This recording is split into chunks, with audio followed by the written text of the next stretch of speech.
We are ready to kick off our first quarterfinal of the day, and it is going to be Nightning versus Frenetic. And Nightning coming as a bit of a surprise, honestly, and not seen too much of him in recent past, but also just going 9-0 in the Swiss, just absolutely demolishing it. We did see him play on stream yesterday for all the 5 minutes it took, because I think we can add him to the Casey pool of players, I suppose, of leaning more towards fast play than slow. I am excited to see how he does today with that. And only in his second Masters Tour as well, but instantly my respect for this man has gone through the roof. If you have goals in a top 8, I think setting your goals as beat the global champion and win the entire tournament, this is my kind of guy right here. I think his head is absolutely in the right place. Looking forward to see if he can get it done. Yeah, 100%. I definitely prefer the attitude of instead of dodge the good players, just beat the good players. And then that's going to do a lot of world of good, isn't it? Frenetic 7-2 in not only this tournament, but also Jönköping as well. So a pretty consistent run. 5th Masters Tour appearance. So definitely not his, he's not a noob to the Masters Tour scene in any way. So yeah, it looks like he does have a fairly standard lineup, though, I guess to a certain extent. Highlander Priest started to just tip off a little bit as more and more players have been bringing 2 of, but in general, it's just a pretty well-rounded lineup here, I think, from Frenetic. Yeah, Highlander Priest significantly below Galakron Priest in this tournament. Highlander Priest, I think, ran at about a 50.5 win rate, below 51 for sure. Whereas the Galakron Priest and even the Control Priest without Galakron was as 2 of lists had superior win rates to that. And you see that here on the side of Nightning, who is playing a 2 ofs Gala Priest instead, alongside the Tempo Mage and Stealth Rogue, which is looking like a pretty solid lineup overall for this tournament, just based on the win rates that have come out. Yeah, and one thing I do just like a lot of this Rogue from Nightning. I do think it's a bit of an awkward deck to play against, honestly, and has both awkward boards to deal with the help of Stealth Minions and Quest Adventurers, but also high burst damage as well. So pretty interested to see how it does in this top 8, but it does look like he's going to be queuing his Priest first. And we're going to see pretty quickly, Sol, because I do not know the answer to this, as to whether Frenetic is also going to queue his Priest. No. Okay, saved. At least for now. Frenetic going to go for that Soul Demon Hunter, and a quick glance at the list looks fairly standard as far as I can see, or at least where we're at with standard. I guess the one card there is the Consume Magic that we've seen a fair few players experiment with, and honestly, in testing that I've done, a card I don't love, but definitely don't even, remotely dislike, right? It's just, it seems like a good tech. It's a good tool in the deck, and there is some space for some more adventurous choices. I guess, though, Sol, there is the Altruist in this list that is actually sticking out a little bit. There is indeed, yeah, and we were actually just talking about how we were digging through trying to use a Wicked Good's new statistics toy that he has to play with, which if you don't follow him and you're interested in stats and high-level analysis, absolutely do so at Wicked Good. He is fantastic for putting together stats for things like this. And he has a new toy that can kind of report on which cards are performing the best within individual archetypes within tournaments like this. And he reports by some distance that Lawkeeper Polkel is the card that should be coming back in to Soul Demon Hunter, which is improving the win rate by almost 10% over an average build of the deck, based on what his statistics have shown from this tournament, which is very, very surprising to me, because, Raven, you can certainly have your moment here if you want to, but we've had this argument in the past, and I said, Polkel will get cut. It's 100% going to get cut, and then it got cut, and I was like, see, I told you so, it got cut, whereas Raven has been on the other side of that argument, so go ahead, sir, you may gloat now, it's fine.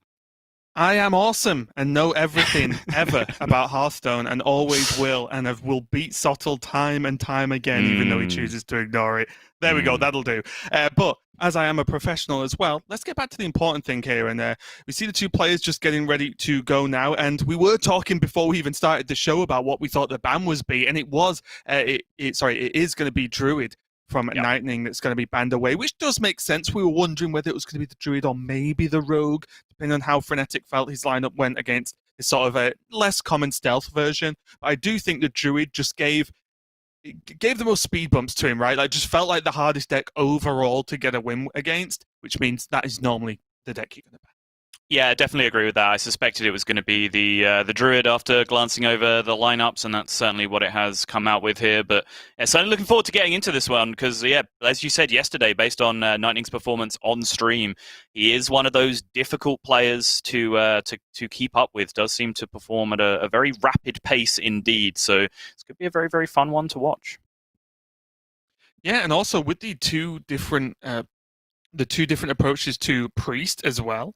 Again, we're going to get more and more information on has Highlander dropped out just because people have seen the two of Priest do well in certain matchups, and then because the meta that's developed a bit more, or is there still a spot for Highlander? Because it's always tough when you see two very similar archetypes, the same class, like in top 8, like they've both made it here, right? So they must they must be doing something, right? It's not like one is trash and one's good if both players are here. So I am again just interested to see how these players go on.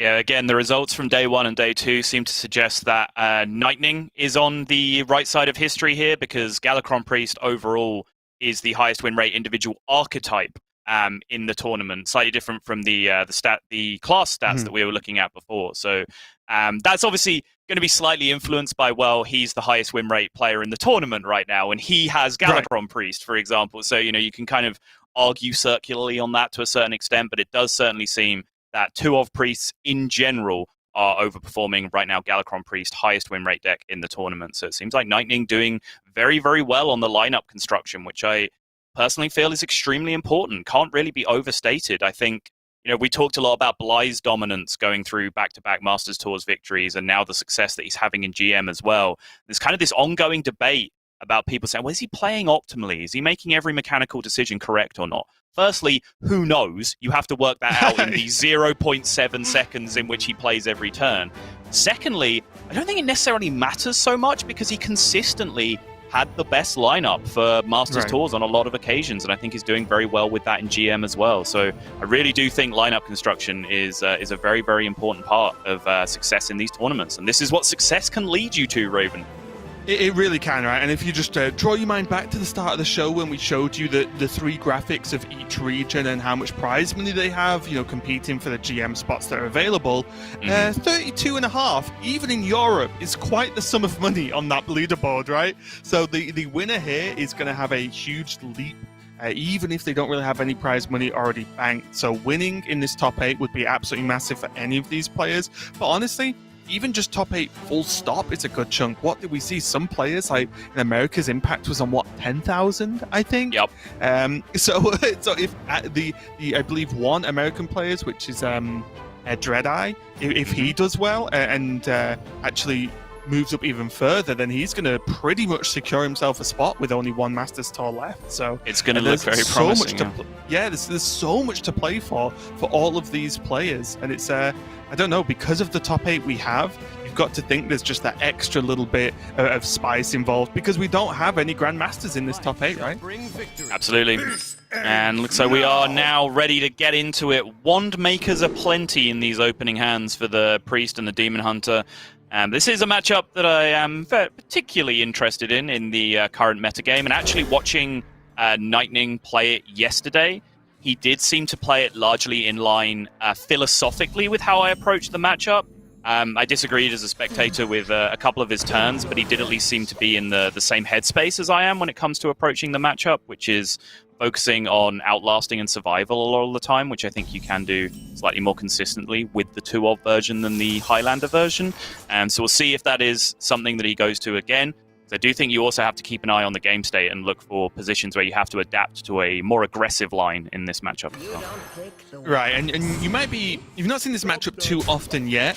You might think that, if the Priest lands a minion and plays Apotheosis on it and the Demon Hunter can't kill it straight away, the game's just over. And that's just not necessarily true. It's definitely harder for the Demon Hunter, but with Frenetic here, especially with that Skull of Gul'dan now just sat on the far left, he's going to have all the resources in the world going forward in this game, which means he can pack tons of damage into a very small amount of turns.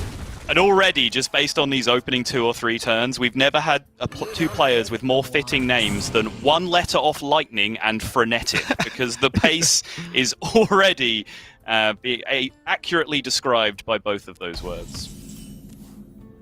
But so far, Frenetic does have a hold of this board, a second one maker. That Consume Magic was generated from the first one maker, I believe. Which means there's just tons of pressure, and also if a minion does stick, there's just a kind of throwaway Consume Magic, even if it's not Outcast, just to be able to reduce down either a taunt or a pre-buffed minion. So Frenetic, at least for now, looking to be in a fantastic spot. Just taking a quick glance at his list as well. Sorry, the double jump I think will guarantee the second Skull of Gul'dan as well. Just at a quick glance, so that's even still looking pretty good. Oh, I guess the actual Consume Magic he can get in his deck. Yeah, there is a natural copy of Consume Magic in there, which I guess could mess with it if that one was generated, but yeah, this is where you can sometimes start to get into trouble as the Priest. Normally, the curve isn't quite this perfect for the Demon Hunter. They don't just draw every early game minion in their deck and just start to beat you up with them. Because the Demon Hunter does normally need to bank a few minion hits if they're going to be successful in this matchup. You know, if they're playing the Magtheridon version, if they can land a hit with that 12-12 boom, that's fantastic a lot of the time.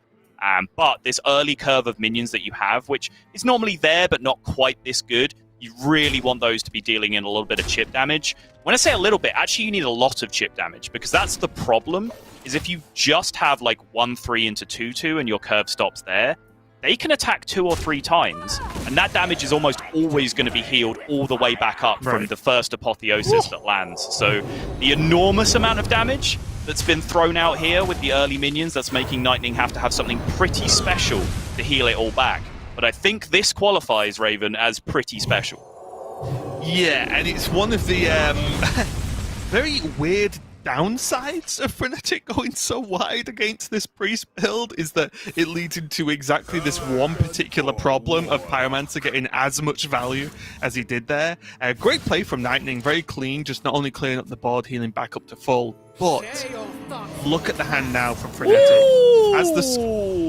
Look at the hand now from Nightning. Has the Skull of Gul'dan sorry, has the skull being played, which means those glaive bounds are so cheap. It's not actually that great a hand, though. I think Nightning would have been looking for damage cards to consume, ideally the lifesteal weapon that he could just throw on himself here and potentially just get away with it and have that option moving forward, but it's not fantastic, has to be said. It's not fantastic. It's not fantastic, but -1 glaive bound is a pretty big deal that you can just go here. He's going to have the 6-4, and the tough part now for Frenetic is how he chooses to respond to this, because he can slow this down a little bit, but now having that damage gone, it does just cause a bit of a problem, because even this like the Hench Clan, not really playable, even though stat-wise it's actually a pretty good minion on the board this turn.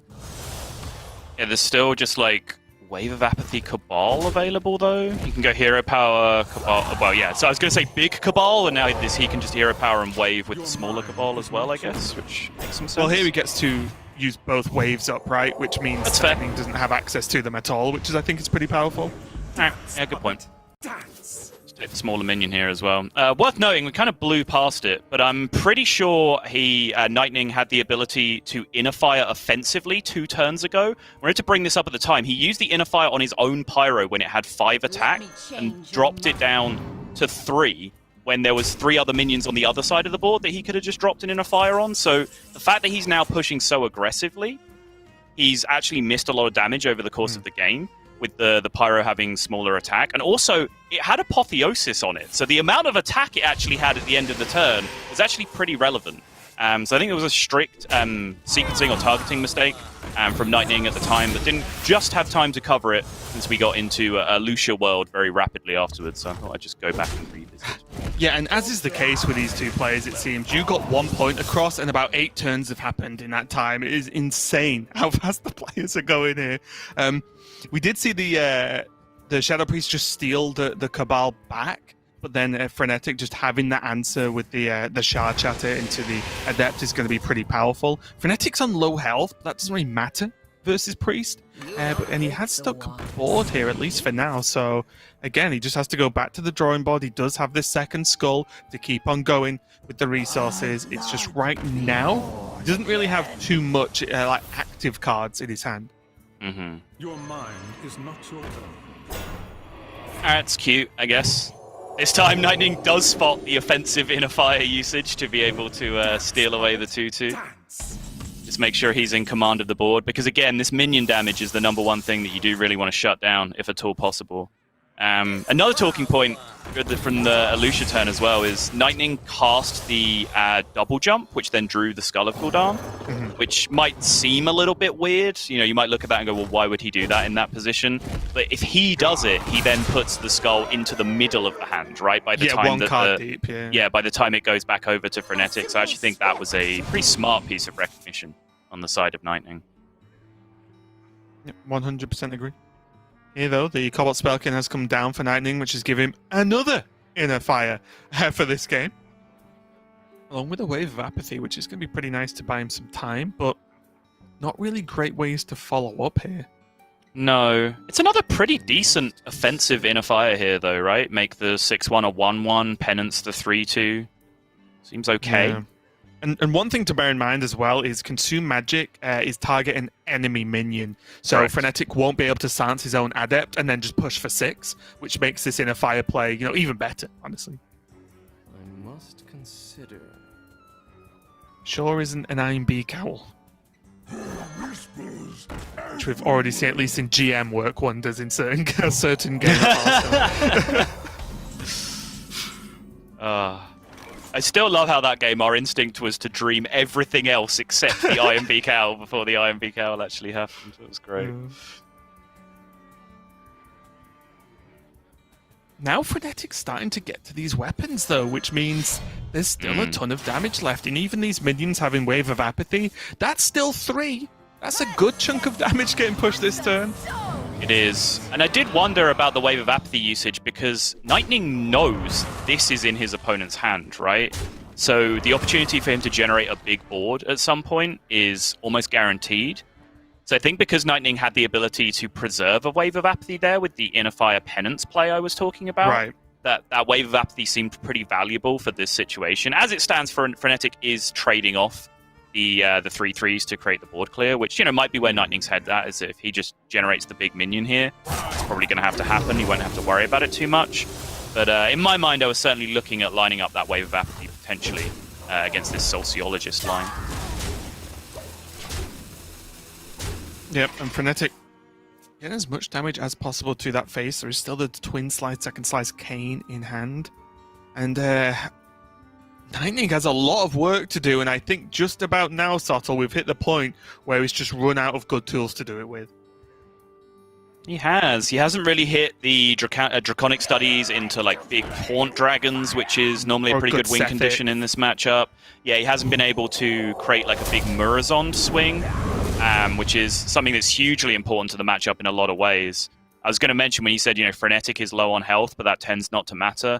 It can do if they throw out a huge burst turn and then suddenly there's just a Murazond on the other side that steals a Marrow Slicer and some Twin Slices, suddenly that can just come through and end the game, but that's not an option here for Nightning either. He is certainly running very, very low on resources.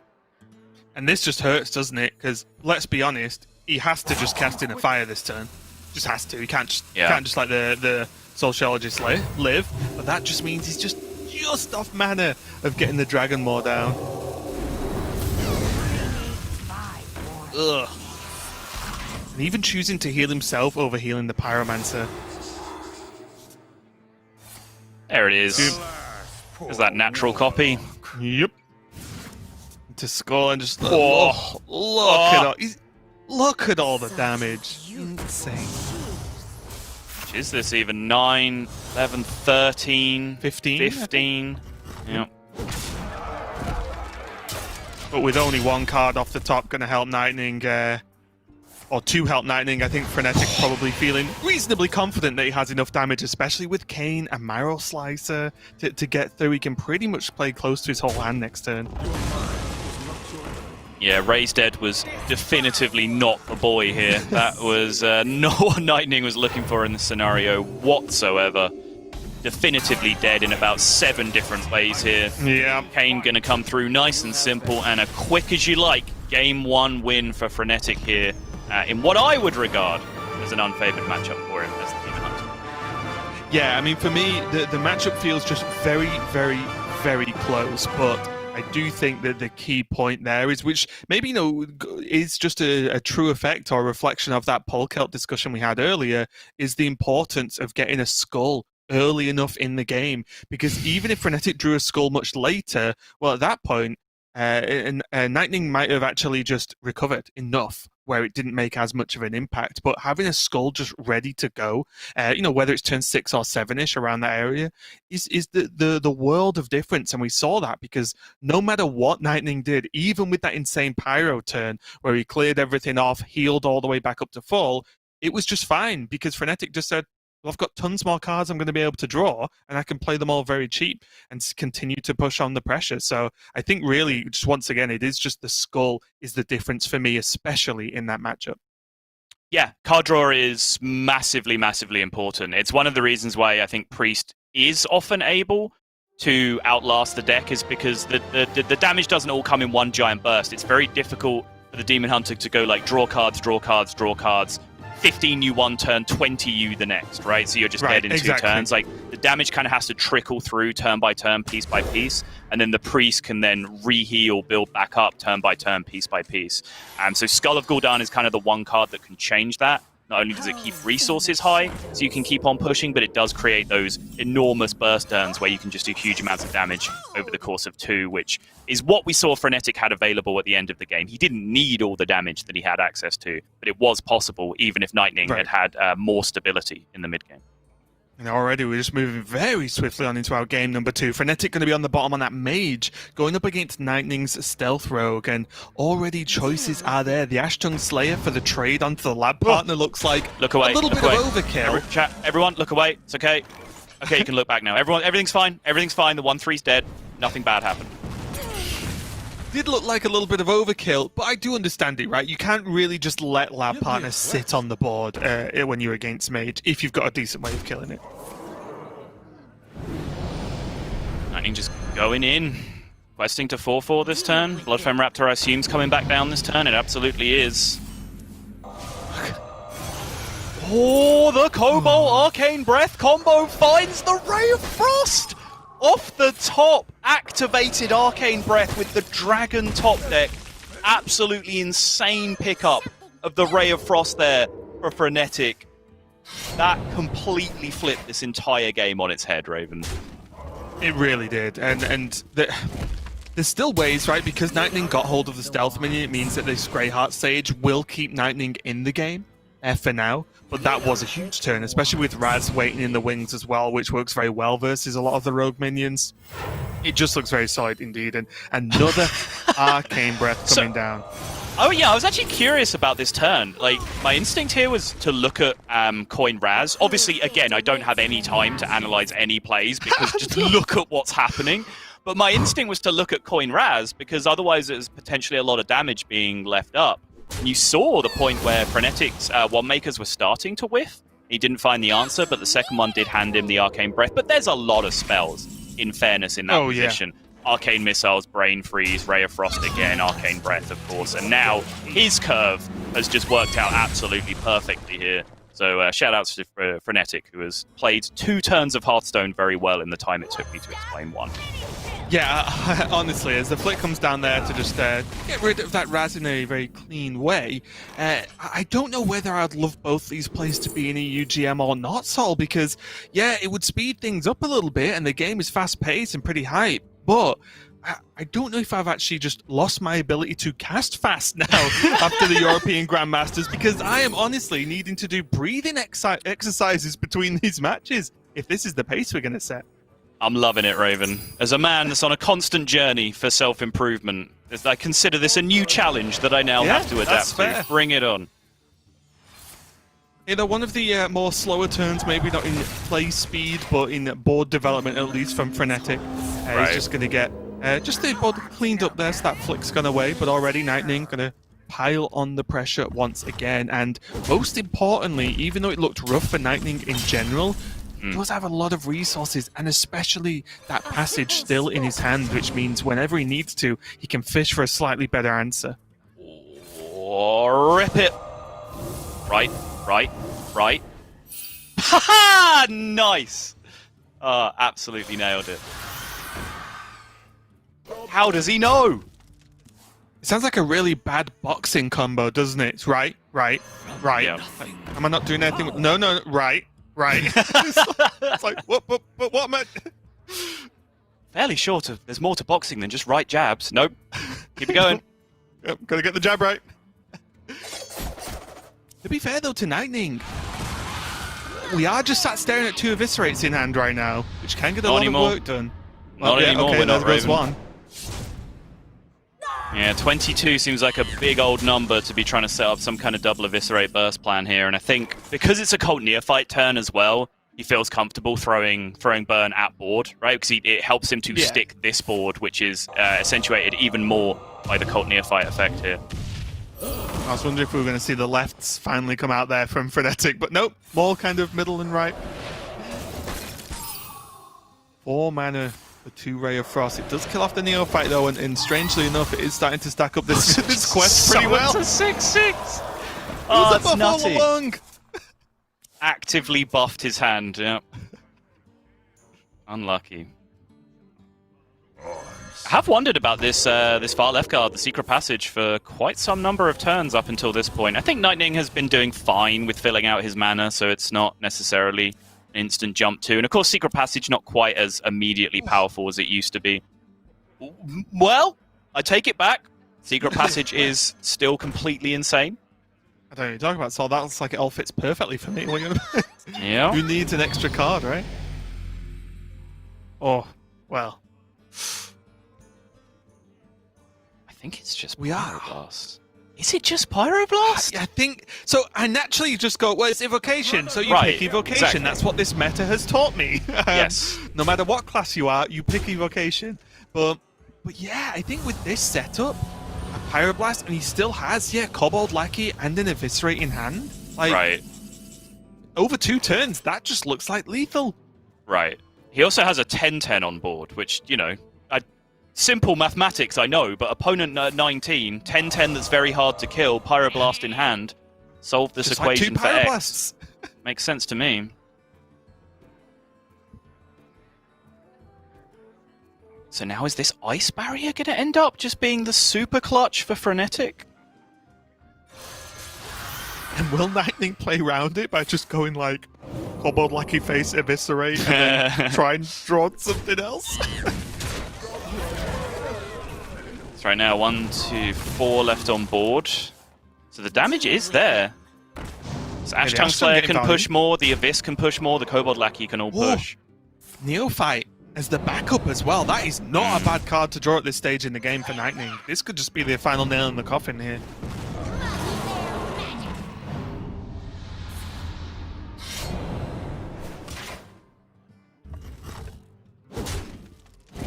And now Ice Barrier no good. Spell would need to be Counterspell in this position for Frenetic to have any way out of this whatsoever. See, Frenetic does not have full news of his impending doom. I think he might have a solid read that 1 Thief card remaining in hand is Burn. It could be Fireball, Frostbolt, Apexis Blast. He doesn't necessarily know that it's just straight up Pyro here. Yeah, Nightning knows the secret, now knows what's up. He has to decide whether to bet the game or not on this being Counterspell, but there are still 0 mana spells that he can draw to play around it, and Backstab is chief amongst them. Doesn't matter from our perspective, but from Nightning's perspective, that solved a serious dilemma he would have had that turn as to whether or not to play around Counterspell.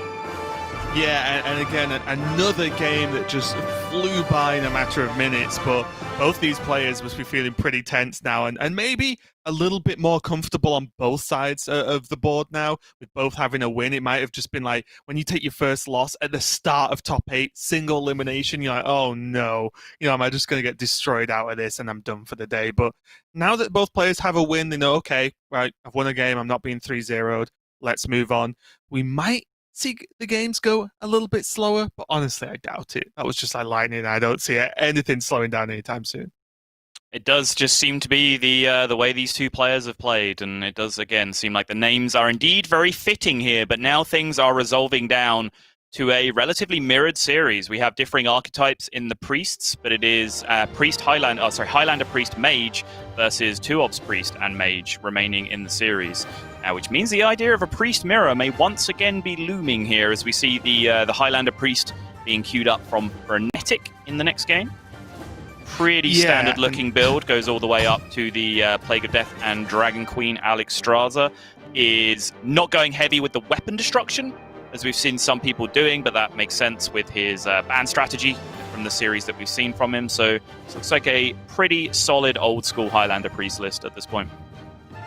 Yeah, even just the Alusha's the big one for me, just to see yet again if it's going to get any work done or not. And we do have it subtle. It is going to be the Priest Mirror. Highlander versus, I guess, 2-of/Galakron Priest. And both players playing Alusha as well, so true shenanigans can happen. I am excited to see a relatively or generally slow matchup be played by these two players, just to see if we actually have to speed cast a Priest Mirror as well, because I think that is the real challenge we're after. That is like definitely level 7 challenge of Hearthstone casting. Yeah, so can not only can you match that pace, can you match that pace for 30 minutes straight? Might be a little bit tricky. Probably but not. We'll see what we I'm can gonna be do. honest. But the differences do come, of course, in the builds, because the Highlander Priest generally takes over in terms of value if it does go super late, whereas the Galakron Priest, just through added consistency in their curve, has the ability to take over the game early a lot of the time. Like, they can more consistently curve Sethic into Apotheosis, for example, and just stick that to the board early and use that as an aggro leverage in the early game. So most iterations I see of this matchup have the Galakron Priest playing as the aggro and the Highlander Priest playing as the control, with more value in the late game. As we'll see if this matchup plays out in the same way. Yeah, already. Frenetic not taking too long there, just on the mulligan, just keeping hold of that one maker. And Nightning keeping the Morazong along with the Draconic Studies. What do you like about this?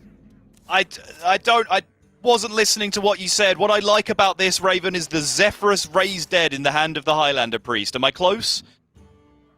Close enough. I'll give it to you, yeah. It's not the question I asked you in any respect, but it's fine. I'll take that as an answer regardless. Okay, all right. So generally, we're expecting to see the wild growth from here, from Frenetic here, just to get that extra little ramp. And then, as you mentioned, just having a Raised Dead if the Zephyrus is answered, to be able to just guarantee another one. So, yeah, pretty huge deal. Yeah, this is kind of the idea here, right? Is that you can play your first Zephyrus for a freebie card, and like, what's probably the best card in the game if it's just free and you don't have to use your Zephyrus for it? It's probably just the Wild Growth, right? There's no point taking any other card there. Just take the universally good one.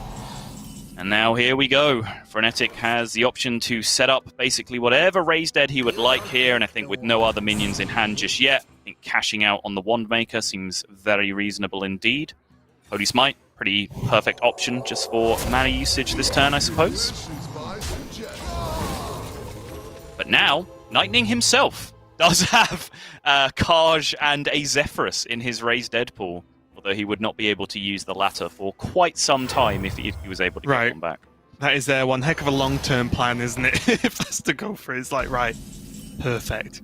The long plan's going to pay off eventually. Most importantly, though, he's going to grab the board nice and early with the 5-6 there. And even with a Zephyrus down, it does mean that, the Zephyrus has to be used to now answer this, even though it can't, if that makes sense. Like, yes, there can be Shadow Word Death or whatever to answer this. You just hex it. Okay, sure. If it's going to go for hex, that's better. Yeah, I was wondering whether... So the idea here is you can either kill the 0-1 Taunt, or you can have an extra Wandmaker in your hand by potentially suiciding it first. I'm not sure if pushing the 5-6 down to 4 health would mess with your Zephyrus options, where it then might give you sources of 4 damage, for example, to throw out there instead of the Hex, but I think you still would have got the Hex. So it's a pretty interesting decision about whether you want immediate board or just a little bit more extra value in your hand with the Wandmaker by letting that die first for the Raised Dead.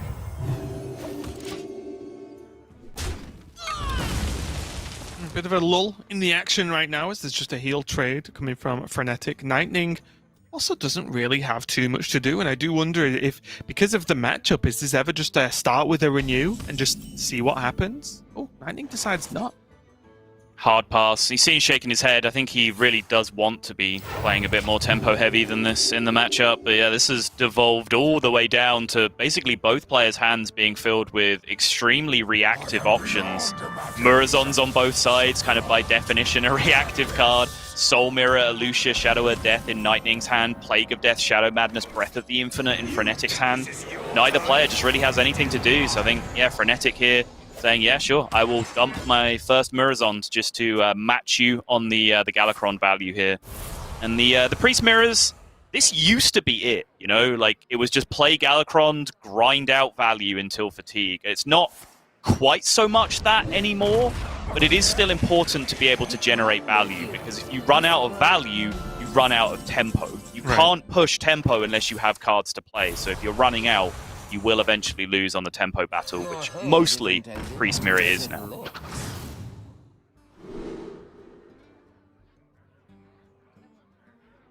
Don't think there's a read here. Not one that I'm aware of. Yeah, I mean, would the Cabal Shadow Priest have been played by now? Don't think so. I don't think Apotheosis would have been played by now. Maybe the read is actually against Renew, because Frenetic feels like maybe he would have just used a Renew on one of the turns to find something to do, potentially. And interesting. I'll be honest, I was surprised he didn't renew last turn, because it's just, he has to, could just pop one and just see, okay, is there anything worthwhile, but he did choose to hold on to it.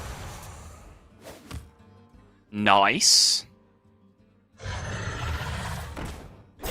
And how much do you think Nightning, or either of the players actually, are considering fatigue? Is that something they're thinking about this early in the game?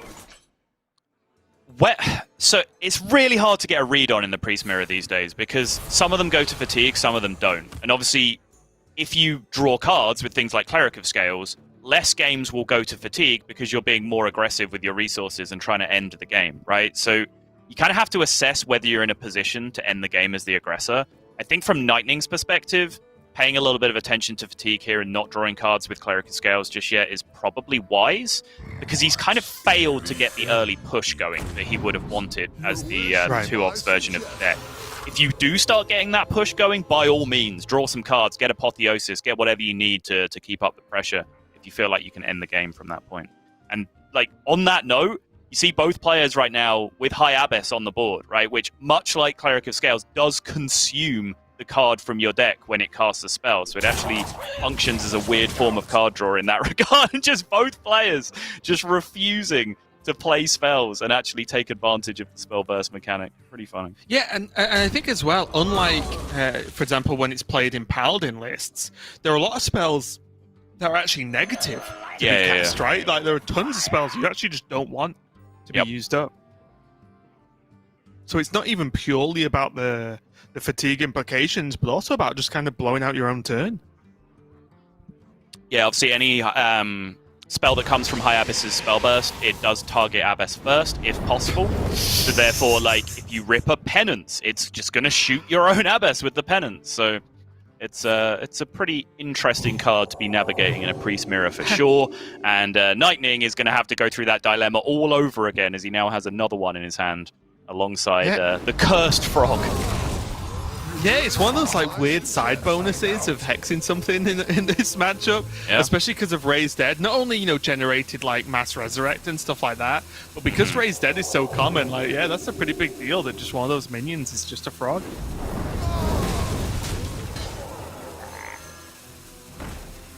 Love it.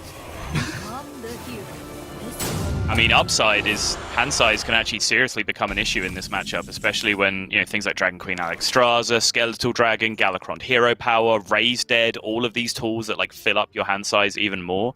Just having a 0-mana minion that you can just dump out on board was actually pretty valuable this turn. The only disappointing here for me from Frenetic is that you can't Soul Mirror this turn, because it would be great. Just frogs for everyone. You play the long game, Soul Mirror, and then Krunks buff the frog, and then you lethal them with it later on. Oh, we somehow managed to devolve the game state down to it's just 7 frogs on each side of the board. Just the weirdest game of Turtle Mage you've ever seen. Staring at each other, like. Yeah. This draws a card, remember? The both Galakron. Yep. Nice way to clear all this off, though. Leave himself with the Krunks.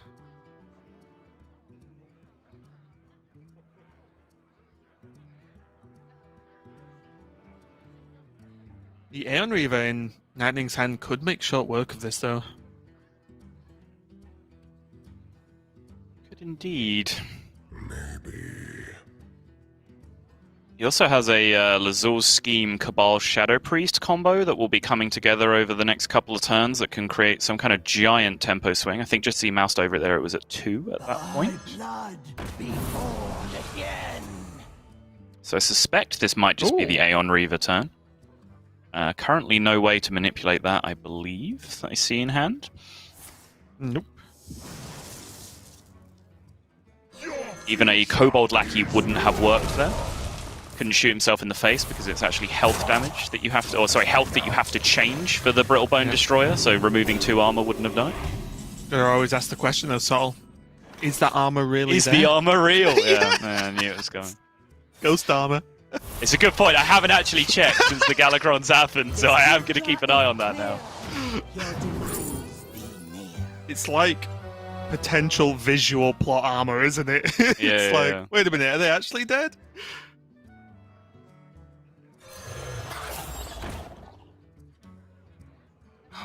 Not the most powerful turn here from Frenetic. Gonna just leave Nightning with a pretty solid response, actually. If he gets to just attack or at least take control of the board even further, then even though he's not exactly setting up lethal in the near future, it does mean that just yet again Frenetic is on the defensive and doesn't really have a good way to go about it.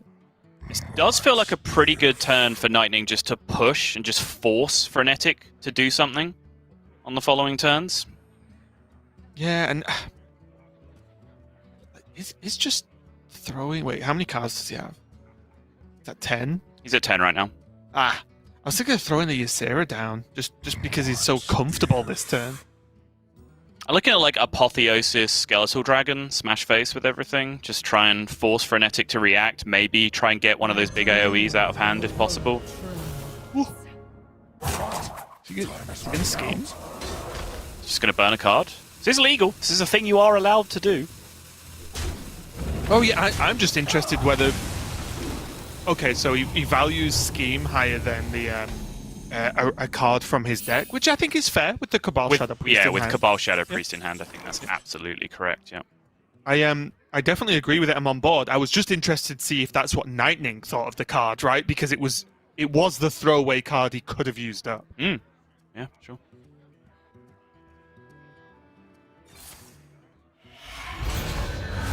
Well, and so it begins, Raven.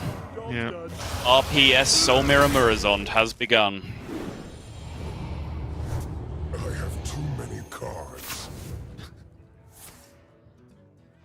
But Nightning's response is actually so powerful here. Doesn't even need to go for it. It's a huge deal, that, isn't it? Yeah. Like, and already you can see why that was not the card to actually just throw away that turn and why it was worth so much for Nightning to burn, whatever card from his deck. It turned out that he didn't even get, it wasn't a bad burn anyway from his deck, so it was even better. But you look at the power now, like, what does Frenetic actually have to do? Probably just going to have to be a Plague this turn, isn't it? Unless I'm missing something. Yeah, I'm not seeing it. Nope. It's just too big, too much of a threat. Yes. And this is what Nightning will be expecting. Obviously, ideally, he just got to ride the Ysera value train until the end of the game. But it is kind of a mentality in this Priest Mirror when you're playing against Highlander Priest.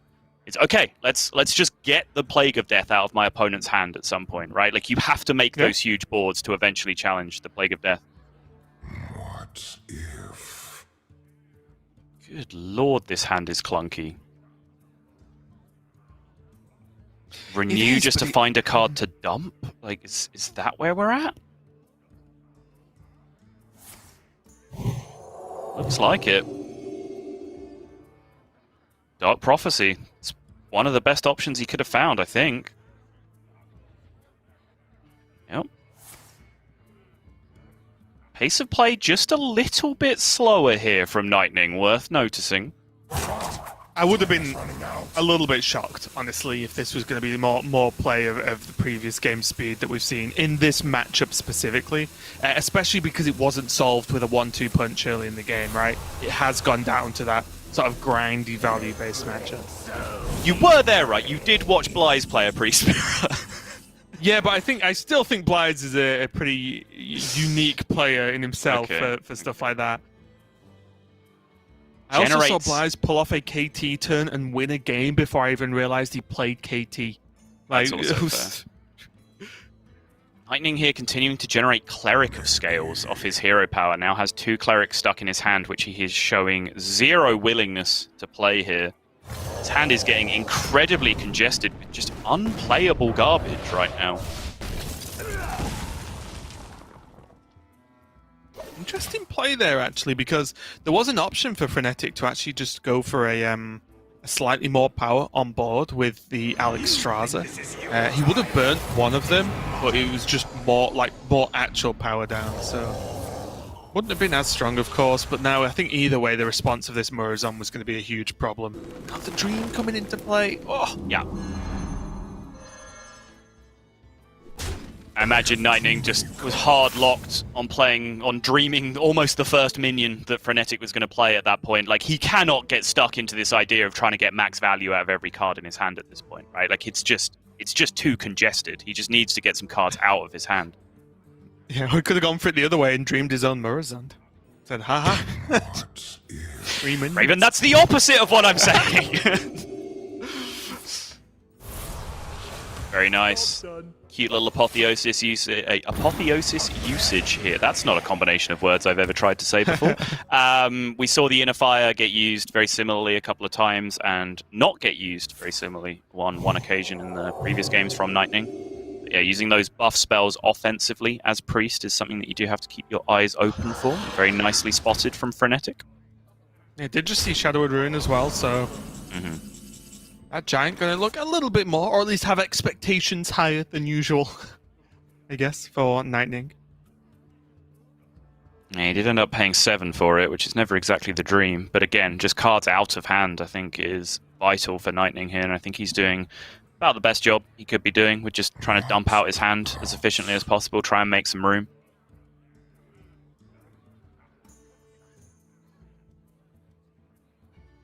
I do wonder if this is just a good enough Soul Mirror turn. It's definitely not great, but he could get the trade. He gets his own 3/3 with lifesteal, then he could heal it up, so it trades... oh, so he can't heal up because the Galakron, so... okay, maybe not. Did you just look at Galakron in his hand and assume he wasn't Galakron? Yeah, I did. I was looking at the hand and was like, oh yeah, I can do this. Instead, I guess this is an interesting approach of if you don't know what to do, see if your opponent's got anything better. I mean, if anything, he's doing Nightning a favor here. Oh, like, this is sick. Just using some of these cards that he's just not interested in using. The problem is these Cleric of Scales, though, because boom, draw a spell, card draw, boom, draw a card draw. That potentially offsets the fatigue deficit that you get with the Mind Renderer Lucia, because now Frenetic just swapped straight back again and says, there you go, buddy. Have your deck back, draw another card, and suddenly look at how the fatigue situation has flipped. Not only fatigue, but yes, we had times throughout this game where Nightning needed to dump some cards, but I don't think that many. Like, he has, look at the hand quality now. Not only is Frenetic ahead on fatigue, but Frenetic can play bomb after bomb after bomb for the foreseeable future, whereas Nightning just frankly cannot. He has a couple of good turns in him, and that's probably it. Yeah, he can kind of still get some stuff done, though, right? Like, Skeletal Dragon will generate him more threats, Draconic Studies will generate him more threats. Dance, puppet. Money needs 5 more minutes. Soul Mirror is a decent answer to at least one board state that his opponent generates, and he's still, like, pretty comfortable in terms of the current board. Don't get baited by the initial Lucia switch. It's just going right back again. Don't you worry. The animation does just have to happen, though, so that's why we see it do that. Yeah. But yeah, even with his Giant dying to the Nightmare effect, he's still currently ahead on board, still pushing. And he does now absolutely have to, because that was an enormous hit to the fatigue counter on that Lucia turn. And honestly, Saul, I will say, one of the few good and solid Lucia turns I've seen. Yeah, really clean. Really clean. Throughout the whole of GM as well. I'm including everyone here. Literally one of the better turns, almost maybe even the best one I've seen with a player here in Lucia. So that was solid. And he knew, like, this is an experienced Lucia player. You can just tell, because he saw the hand and then he went, brilliant. Draw my opponent a card which is something that you do have to process for a second if you're not like actually familiar with the matchup to that level. Draw my opponent a card, draw my opponent a card, dump my opponent's hand, and then just instantly knew to end with the second Elucia as well. Yep. To switch back for just maximum disruption. Very, very nicely done.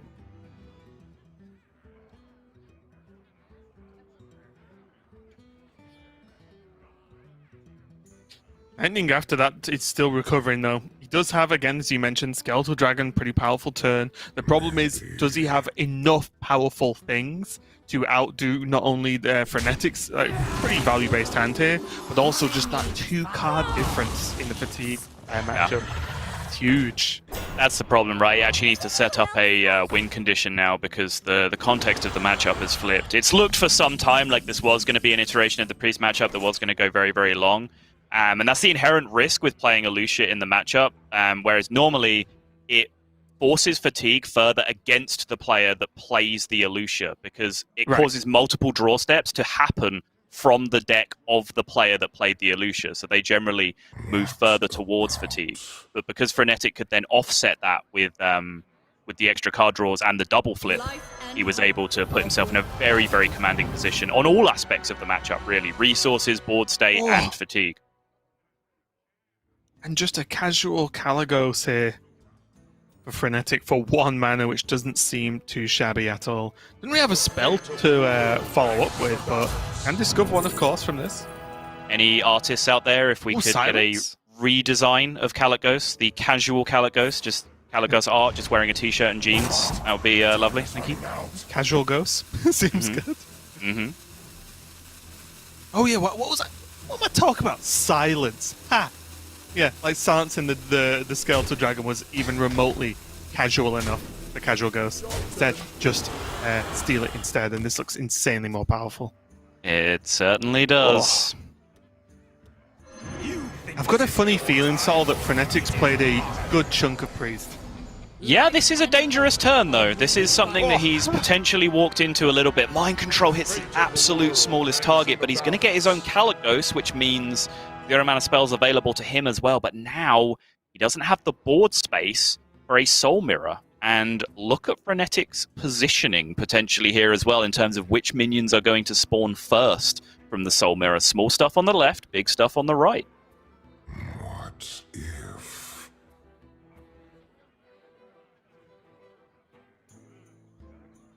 Yeah, even though Nightning can trade 2 minions away, it's just not going to be enough, is it? Okay. I'm interested. That's a Reliquary of Souls. That makes Priest Mirrors very stupid. It does, but I think nowhere near to the extent that it did like last expansion. Nope, not at all. You are absolutely correct.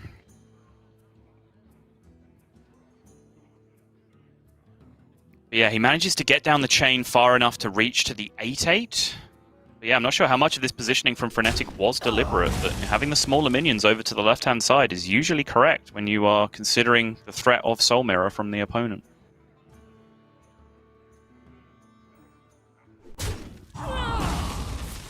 Right back at you, buddy. Yeah, there you go. And in the opposite fashion, even if there wasn't space, it would still work out pretty well for Frenetic here. Yes, that was very much not in Nightning's control on the previous turn, though, because obviously of course, Murazon spawned a bunch of minions randomly, and then Soul Mirror is automatic as to where the positioning goes. Yeah, of course, of course. It was just funny how opposite the turns looked, Yeah, right? yeah. It was just literally opposite. Now, once again, Frenetic just securing this board, and once more, Nightning has to go back and try and work out a way to, again, not only survive, but actually win. He's 2 cards down in fatigue. Yeah, just not seeing it from this point. Doesn't look like fatigue is going to end up being overly relevant. Looks like Frenetic's just going to have the big push here at the end. You don't pick the one. And this is something that can happen with the Highlander build, is that if it doesn't end early, they do tend to be in an advantageous position, as I was saying way back at the start of this matchup. Because they do have access to the Plague of Death in their deck to be able to have a mass board clear. Generally, Two Ofs Priest, Galakron Priest, Control Priest doesn't play that card. If they very rarely does it happen. So they get into situations like this with the Soul Mirror already gone. The Highlander Priest essentially just has complete freedom just to load up these giant board states and end the game. And that's like exactly what is going to happen here. 20 showing? Yep, I was just doing a quick count myself, and I checked 22. Is it ever worth just playing the Spellkin in case there's an inner fire and it's just lethal? Seems good. Go for steal Let me instead, change huh? your mind. I mean, sure. It's still a very powerful turn, don't get me wrong, but I think I would have just played the Spellkin there and been like, you know what? There's a lot of good cards I could get. And one might just win me the game. That's because you, Raven, would be impatient and tired of playing a Priest Mirror and would just be looking to end it as quickly as possible. Frenetic is a seasoned Priest Mirror veteran. He knows what he is doing. He's happy to grind this out for as long as possible. Pretty true, actually, yeah. I would have just gone, there. Let's just see if we get lethal. Hey! Nice. Zephyrus? There was a Zephyrus in there, remember? I set it up ages ago. The frog, though. Pretty sure it would have been active. The ultimate face of doom right there, highlighted. Oh my goodness, that would have been so clutch. Like the Zephyrus Brawl, if he'd have raised edited it there and it was active. Oh my goodness. Would have been pretty insane, but Frenetic does take the victory. And honestly, I do just... It's exhausted himself after that. I will say, just wind back, that Alusha turn was clutch. And I think that was the turn that overall had the most impact of Frenetic winning that game. And it was very clean. There wasn't even questions. It was just, okay, Alusha, look at the hand. Okay, boom, boom, boom, boom, boom. Lucia again, done. And you can see the impact it instantly had. It wasn't even like a weird way to play or a long shot or see if this works out. It was like, no, this just will be good. And guess what? It was. Very impressive, honestly. Yeah, it was interesting going into Specialist Week of Grandmasters because there was a certain pool of players, a particular practice group, who designed their Priest Mirror variation of Priest in their lineup. I think it was their tertiary deck, which they said was their anti-Priest build, had cut Elucia because it felt like a very awkward card to use in a lot of situations. It was hard to dump your hand and not give enormous value over. There is that fatigue factor that you're talking about. Generally, it was very, very awkward to find situations where you felt like the Elucia wasn't helping your opponent more than it was you. But right there, Frenetic, like he found the gap, he found the window. And also, I will say, Nightning's reaction the second the Elucia happened, he knew how in trouble he was as soon as Elucia hit as well. And that was clearly something that he was considering up until that point. Well, we are now diving into a Mage Mirror, and both players just really going for this win. As I mentioned earlier, single elimination. This isn't, okay, I lost a round, I'll do better next round. It's just not the case anymore. Everything on the line for these players. Frenetic on the Mage on the bottom, and of course, Nightning on the Mage on the You don't pick the one. And this is a very, very high tempo hand here from Nightning. Primordial Studies on 1 into the lab partner, already discounting the Mana Giant, and then the rest of his hand was double Ray of Frost and Wandmaker, so that is 3 more discounts already locked up and ready to go for the Mana Giant. Oh, Cram Session hit now. Off the top as well for that juicy, juicy card draw.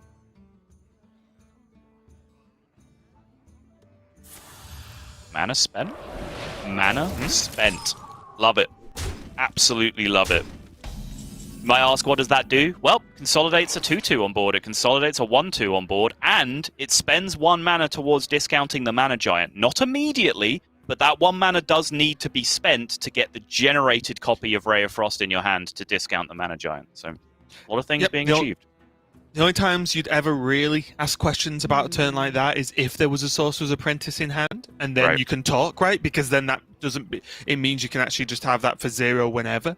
But yeah, with no Sorcerer's Apprentice in sight, completely agree. Just get the mana spent, set up as much as possible, and see if he can land the Giant first. But I will say, it's important to note, landing a Giant initially, although good, does not just win the game, right? There's enough freeze on your opponent's side, but what it does is it forces your opponents onto a defensive stance, and not for them to be the aggressor instead. So still, very, very powerful thing for Nightning to set up here.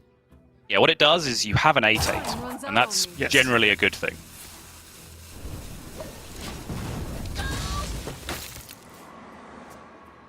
See the maybe the weird looking ping there for Frenetic to actually just lose his minion to a trade as well. Yeah. But again, just Frenetic valuing the spell damage effect of the lab partner much more over making his maybe his 2/2 live a little bit longer. It says explode!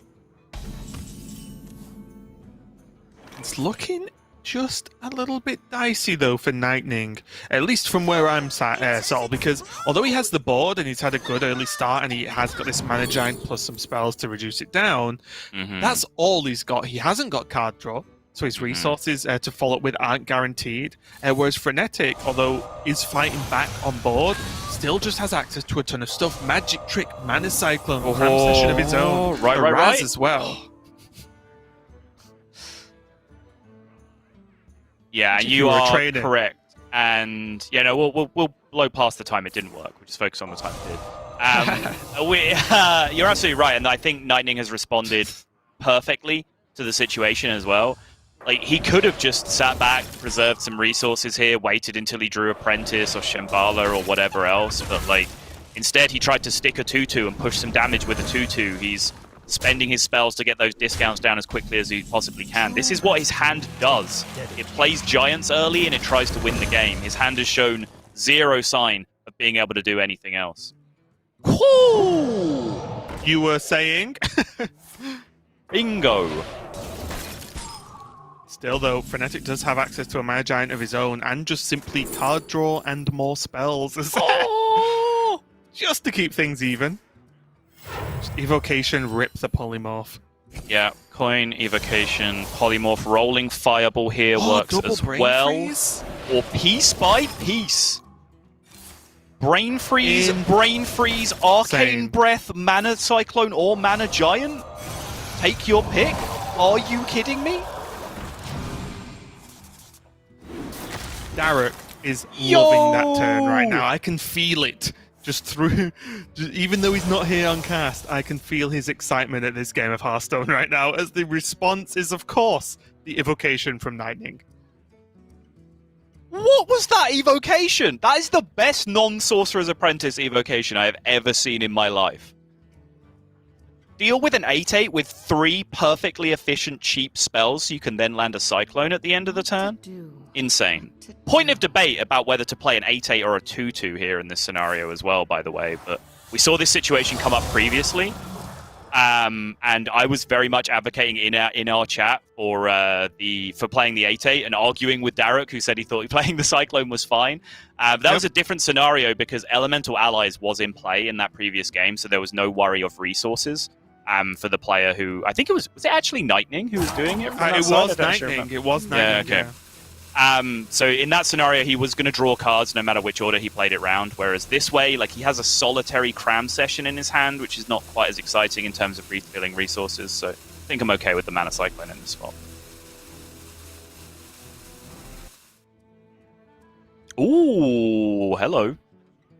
Should be fine. We have the technology these days that this should all resolve itself. Yeah, you can see from the next reaction. It wasn't me. Wasn't me. I have done nothing. I am innocent.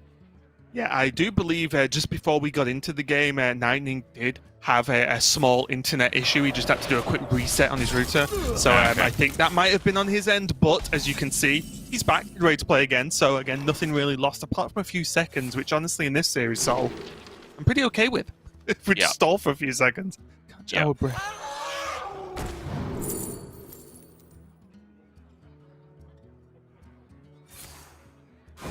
Cram Session for 3 now. This Giant is coming down.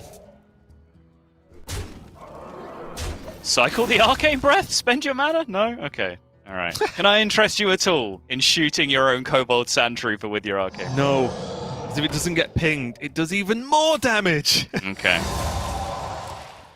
Okay, not too shabby.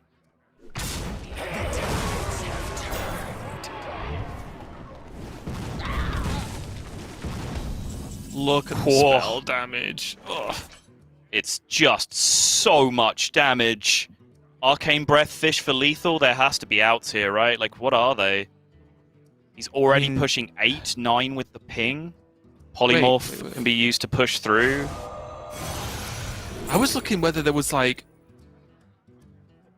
some kind of potion play at all? Which I like. Of course you were, Raven. Yeah, but there's Raz and Azure exploring on the board. Like that's insane. Yeah. You're actually right. Eight You're actually damage. right. You're actually Like- right. It's insane. What to do? What to Oh, do? Frenetic, come on. You take the potions when you can. Just It's because too late it's cool. now, though, isn't it? Isn't it too late at this well, point? Yeah, well, Time runs out on me. so he could potion, he could still double Ray of Frost, right? I don't think it was too late, right? His Well, he Ray has does- to... No, because he has to replay both, right? So it costs him 6 total to go potion, play the one-mana Oh, and he minion, play already the one-mana cast- minion. Yep, And sorry, then he already has right, hand space issues, and he's already cast the magic trick. So yeah, I think it was too late. You're right. I think it was too late at that point. But yeah, that absolutely still was the staring at potion him, play. man, It absolutely Oh, was. so much damage from double Raz, double Azure Explorer. Evolving missiles now gonna... No! Okay. Reduce some of the threat level down, but that still is just 6 damage. Oh, Ray of Frost clutch though for Nightning there. Fending off some of this board-focused aggression, and so I don't think Frenetic just doesn't have that kind of power play that he could have had if he had the double Raz. Yeah. Potion was the A nuts. simple You were step. absolutely correct. That's twice in one day I've had to say those words, Raven. This is getting scary. My favorite Masters Tour so far. I know.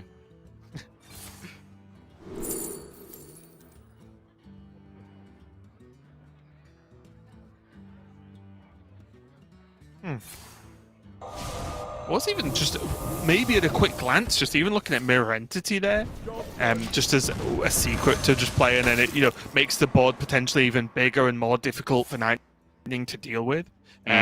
Only because the other options didn't even look remotely good for the rest of his hand.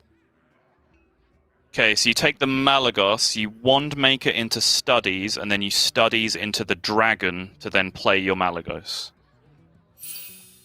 Eh? Charm, shield, or Pretty sure you're Yes, still dead in sure. every world, even if you do that. If you want, yes. With the amount of damage though, just get the dragon, which is a big deal. Yes. He does have to continue to keep clear. Ooh, he has to continue to keep clearing as a matter of urgency because Frenetic still doesn't really have to worry too much about these minions on the other side of the board because he does have plenty of Frost Novas to be going around at this point. It's much, much more important for Nightning to be continuing to answer Frenetic's board.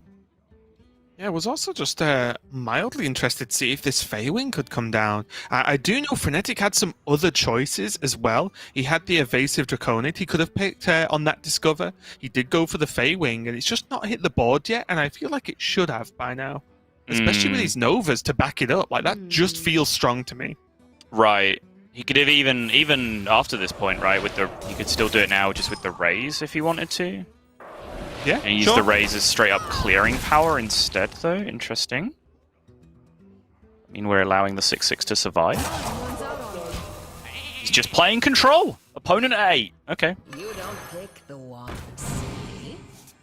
My worry about playing... As to prove my point, my worry about playing that kind of style at this point in the game is you're against Mage. Don't give them time, because they can do silly, silly things if you give them time, whether that's a Prime, Evocation that we can see, just some kind of pressure or generation, a Conjurer's Call discovered or in some way. I feel like this is the one class that you don't want to go, oh, I can take this slow, it'll be fine. Right. Because a Right, lot of the right. time, it's not fine.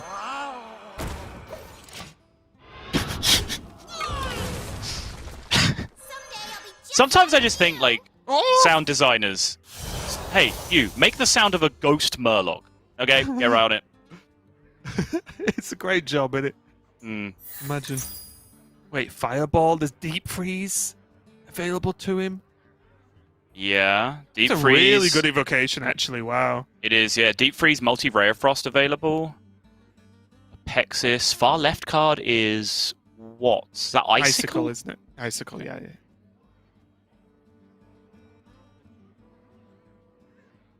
What to do? I will admit, What Frost Nova double fireball does look appealing, and that's just good.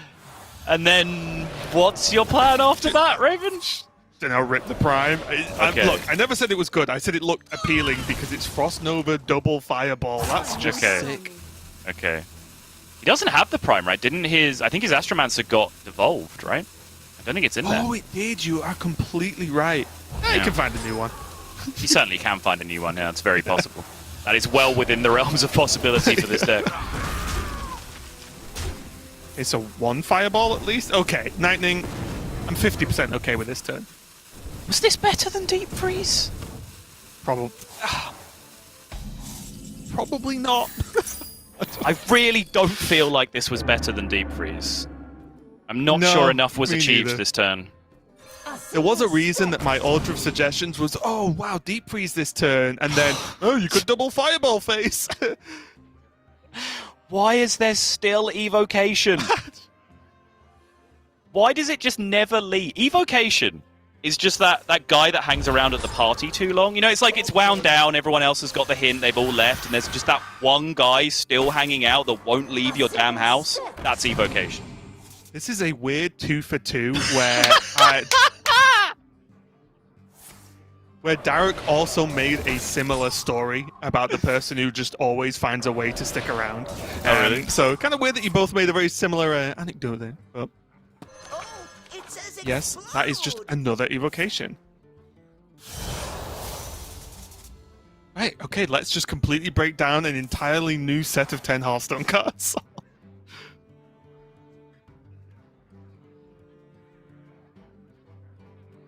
Sculptor? Scryer? Yeah, it's I was between the looking two at for me, Sculptor, and I yeah. think probably just actual card draw is probably superior for Nightning at this point. Yeah, but I did assume he would get an evocation next turn as well, so does he really need the card draw? That's a good point, yeah. Like,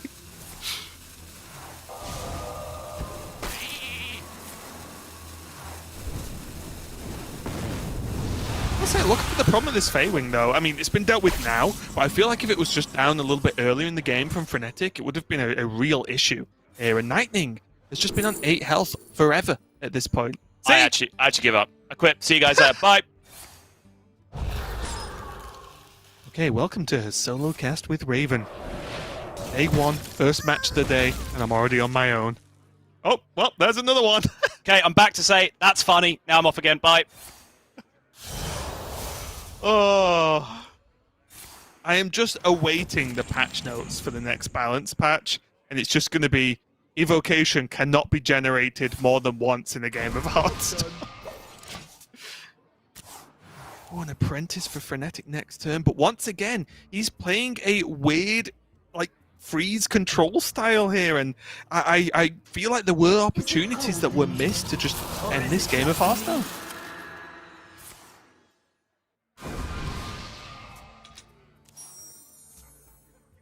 Okay, I just had to wait for one awkward pause to establish the bit, and now I'm back. We're good. Okay. It's fine. Yeah. I said he could get a prime. Stars! Power for the taking! I will crush your delusions of grandeur! I wonder what card Frenetic is going to play next turn. What do you think? Honestly, based on the cards he didn't play on the previous turn, I have absolutely zero idea what cards he's going to play this turn, if I'm perfectly honest, Raven. Pretty sure that Evocation is going to come down here. He does have access to just a bit of his hand here. Oh, that'll do it. Okay, now you can play Freeze Mage.